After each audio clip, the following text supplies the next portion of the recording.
In this video, I'll share my indisputable, undeniable, unequivocal determinant on whether you should get your comics certified and encased or slabbed.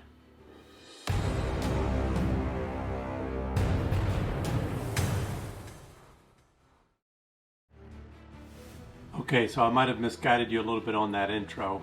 I'm not going to tell you what to do with your collection, whether to slab or not slab your comic books. But I do want to give some advice based on value and some of the other reasons why you might want to have your comics graded and encased by a third party like CGC or CBCS. I know some collectors that have all their books raw. They just like to have them available to read. I have a lot of my collection that's in raw form. It's just fun to go back and read old books. So that's perfectly fine. Some want to have a mix like I do, that they want some books, maybe more valuable books, or ones that have more personal meaning. They want them encased for storage, facility, things like that. This video is going to focus more on those that are looking from a value perspective. Is it worth it to get a book slab based on the grade, based on the market value of the comic, things like that. There's going to be a lot of it depends in the question as to whether or not you should slab your comics. But hopefully you'll find some valuable information here. We'll go through some reasons next. The first question is, if you're keeping your books just for your PC and not really looking to resell them, then there's still some reasons you might want to slab them. I'm going to go over a few of those. One, it might be just a book. Like this is a book that came out a few years ago in 2018. It's an Alex Ross Jack Kirby Fantastic Four #1 homage in a sketch variant, and I don't even know what the value is, but it's just a book that I loved when it came out. I'm a big Alex Ross fan. Of course, I'm a Kirby fan, so those two together just made sense that I would grab this, and then to get it slabbed and get a 9/8 was even a bonus. But it's not anything that I'm looking to sell. It's just a book that I wanted to have in high grade and keep encased, and it just helps me with storage. Secondly, the opposite end of that, I bought a little collection about 3.5-4 years ago that were really low grade books, including some Eternals books, and I was going through them to see if they were even worthy of cleaning and pressing. And when I went through the last book, it was Eternals Annual 1, and I looked inside and there was a signature on the splash page, Jack Kirby. For those of you that know, Jack Kirby rarely signed the cover. He always liked to sign the splash page, and specifically at the bottom. He didn't do a signature on top of his artwork very much. So when I saw it in that placement, I said, I've got to get this encased. And so sure enough I did, and it was already signed. It wasn't going to be witnessed. He's been gone for almost 30 years now. But it was a book that CBCS offers a service where they'll do signature verification. I thought it would be nice to know if this actually was a Jack Kirby signature. And I didn't have any signatures of his at the time, and so I got it sent off and came back a whopping 2.0. Now you might say, well, now you can't ever see the signature. Well, I obviously took some pictures, as you've seen.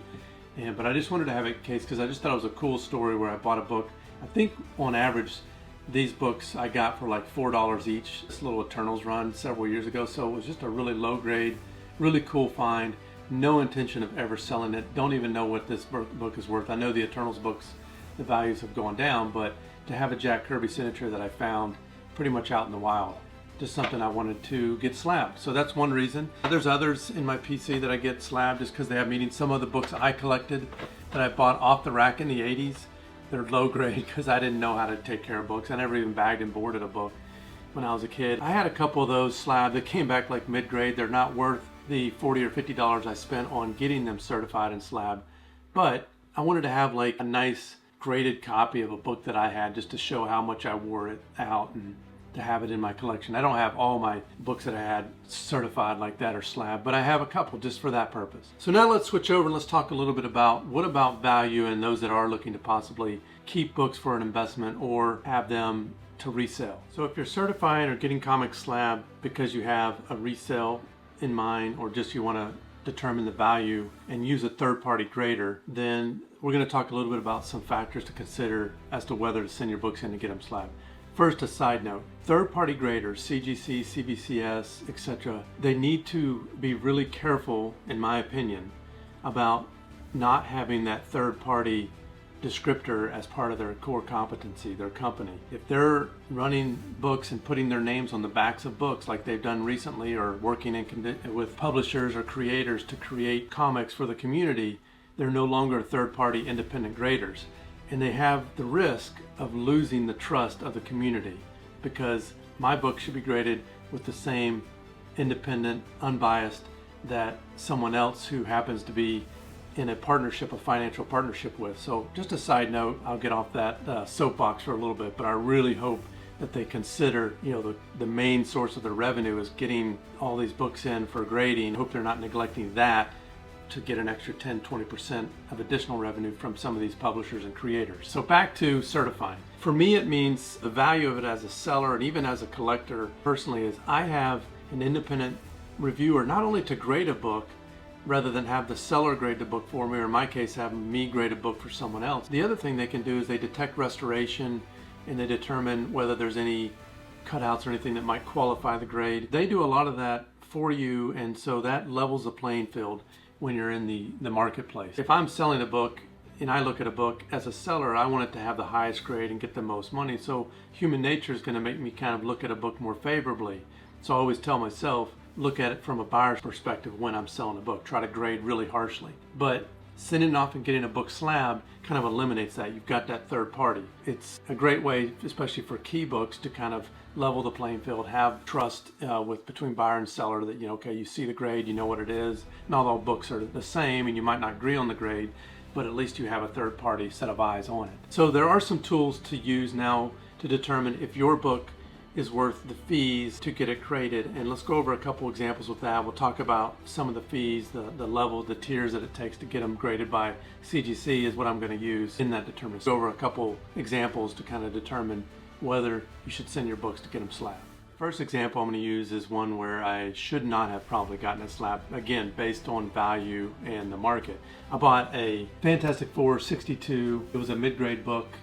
I probably had it between a 4.5 and a 6.0. This book, I think I got it for around $50. I use GP analysis. There's several tools you can use to determine the grade or that track the grades of certified books. Cover Price is another one. But on GP analysis, if you look at a mid-grade book like this one, it really needs to be at least a 7.0. Anything up to like a 6.0, 6.5 is really worth around $100, $150. If I paid $50 for the book, the fee for the economy level with shipping and everything is around $50 to get that book slabbed. So I'm already at a $100 cost, and that's about what that book is worth. So there's an example of where maybe I should not have gotten this graded, and by the way, it came back a 5.0. So this book is worth maybe $100, and I've already got about that much into it. Now this is a book that I'm hoping will be worth more someday, and that's another factor to consider, but still, this would not be a book in a mid-grade that you would get slab. Now if I had this book in like a 7.5, 8.0, 9.0, it's a Silver Age book, and so it's rare enough that you would get it slabbed in that case. But in the mid-grade, well, for this particular book, a minor key book, you might not get that slab. Just keep it raw and just wait and see what happens to it.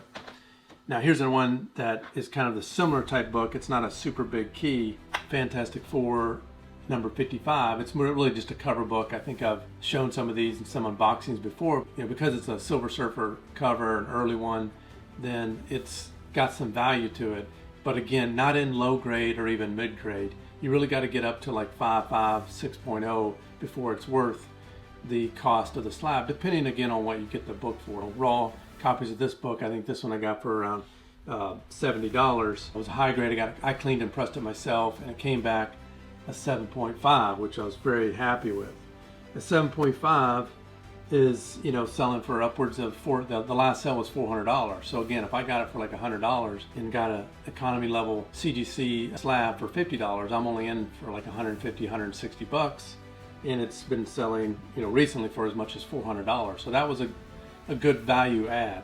If it had come back again, like a 5.0 or lower, a 5.0 is only selling for like 160, 150 bucks. Not worth it. And so you have to be able to practice grading yourself and understand, is this book worth grading? Now there are some books, obviously the big blue chip books, almost in any grade, Fantastic Four 48, in any blue label, it's going to be worth $1,000. And so that one again might be worth slabbing. It'll give you that value add. There's even some books like X-Men 1 or Fantastic Four 1, Hulk 1, Amazing Fantasy 15 that I've even seen where one page will get graded and it's still worth thousands of dollars because of how rare and sought after those books are. So that kind of gives you an idea. Now, I'm not going to talk about modern books. I used to grade more modern books. I don't really collect or do a lot of modern books in the variant game. I don't do that much.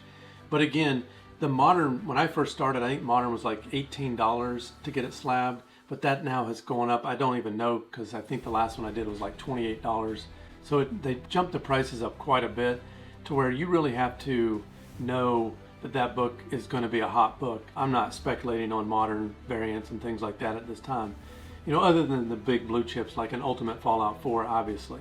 But even that book, because it's new enough, if you found a tattered copy of that book, it's not going to be worth much because there's so many 9.4, 9.6s, and even 9.8s. And so on the modern books, they really need to be high grade. And then again, if this is again for value added, not for your own personal collection like that Alex Ross Fantastic Four 1 that I have, if it's for value, then you just need to be considerate of the cost factors and say, yes, I think this book that I got for $20 is going to be worth $100, so I'll pay the $30 to get it slabbed, and you still got some value in it. But I just don't do that. I deal mostly with Silver Age and Bronze Age books. Hopefully this video will help you a little bit. If so, please click like and subscribe. If not, let me know what other kind of content you'd like to see or how I can improve. Until the next video, keep it loco.